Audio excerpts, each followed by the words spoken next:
Hi, I'm Alan, and welcome to Alan's Lego World. And this is a Lego mock that it is called the Articulated Bus. This is made on parts from two of the Lego train stations, 60335, which features a bus. It also includes a technique which is I borrowed from the Articulated Bus made by Stephen DeJong on Rebrickable.com. So I always wanted to do an articulated bus for my city, and finally had the opportunity to do so. So I'll start right here, which makes the articulated bus possible.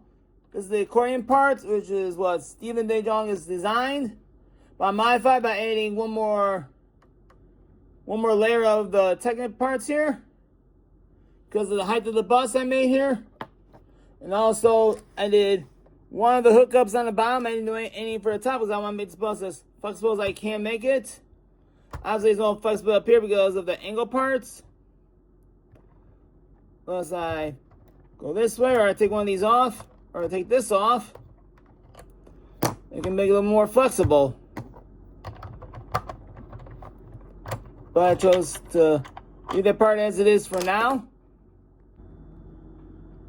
Then also, I kept the sign from the original bus, but instead of being around 43, I made it 34. Then, of course, like any articulated bus, there's exit doors here and exit doors here. Then onto the back. I modified this. I took off the billboard as well as the bike rack and made a vents here in the back here with the lights, commercial lights here, so in case the bus is stopped for flashing lights. So the vehicles can stop if there's a bus there. Make it more visible, especially at night. And right here, I made this access part for the wheelchair rider with the two vibrant yellow 1x4 tiles in case stripes. And made this part flat, so the wheelchair can fit with these. And so like that. Then on the roof, I made ventilation parts right here, whatever, air conditioning, exhaust, however you want to call it. Right on top, make extension with these parts right here and right here. Let's keep the green light for the exit on this side and this side here. Then the bendable part, it bends throughout this way, but doesn't always stay perfectly in its place every time. It's the only downside.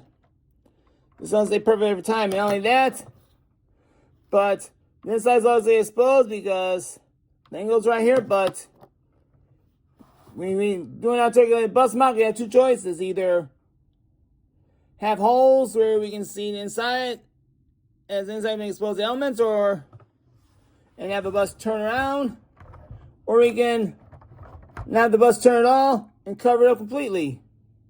Do something different with this part right here.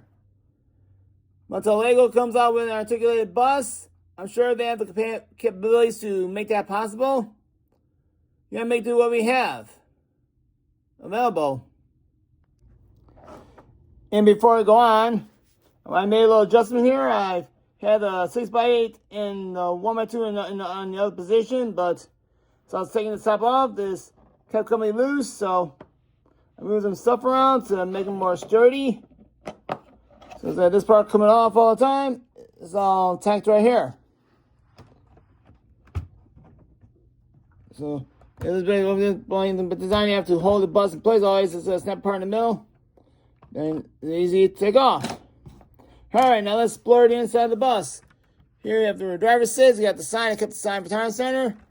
I didn't modify this to have a actual fare box in its place. Then this has the seating capacity for 10 or 11, however you want to look at it. Plus a space for the wheelchair rider right here. And of course, I made room for standing passengers. I probably put like another at least 3 or 4 more minifigures in there if I want to. If I want to make this like crowd bus, brings realism. Maybe like it's a city bus that is part of a busy route. That's why you have these articulated buses on some of the busier routes in the bigger cities. I did want to make one adjustment here. I made a grabbing pull right here. Sure, minifigures can't reach. I mentioned they do. Mention the straps. You leave that up to the imagination, but I want to put a little realism to the bus by putting a pole right here which people can grab onto if they have to stand. Right here and one in the back. Maybe possibly either using these poles or the Technic tubes to hold them in place by the string. And then I'm modifying by, you notice on the side here is all the 1x1 bricks, is holding the hooks in place, which makes it possible for me to put poles in. So I'm kind of pleased with the way this turned out. I mean, I wish it could have been better, but it is what it is. After all, we're going to do so much as we can. Yes, there's to be a gap. I'm not always a big fan of gaps myself, but we have to have stuff turns. You got to make sacrifices. Now let me show you, if I didn't have these in a way, I can make the bus fully bendable, as I like to do. That's why I put one hook right there in its place instead of two, as it was in the instructions. So I want the bus bend up and down. Or I could do it with one of these and have even a bigger gap. I chose to use it while I can here. Let me get this back in place. I got to use both my fingers on my hands here, otherwise it'll be a challenge in place with one hand. I think I did good here with my camera phone in one hand and handheld leg on the other hand. We'll see right now if I can do that.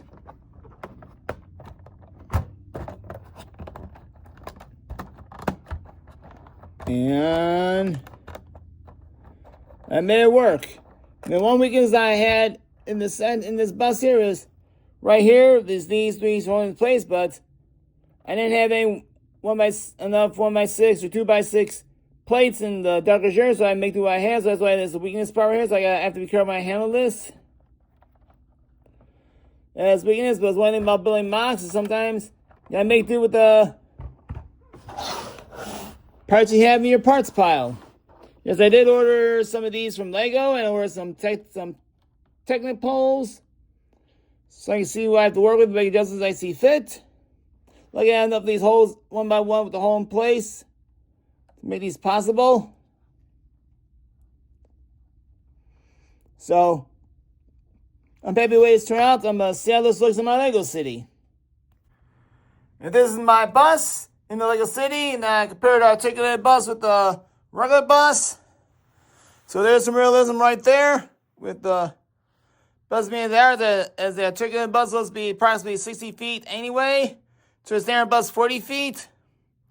Looks like my bus might be like 65 or 70 feet. Then also, I did not include a bike rack for a reason I said earlier in the video. Like there's a bike rack on the standard bus. Then moves us up out the way so I can demonstrate how this bus should be turning at a proper street. So let's say this is part of the route. So apparently I have to probably go over the crosswalk. I move this camp out the way as well, give it some clearance.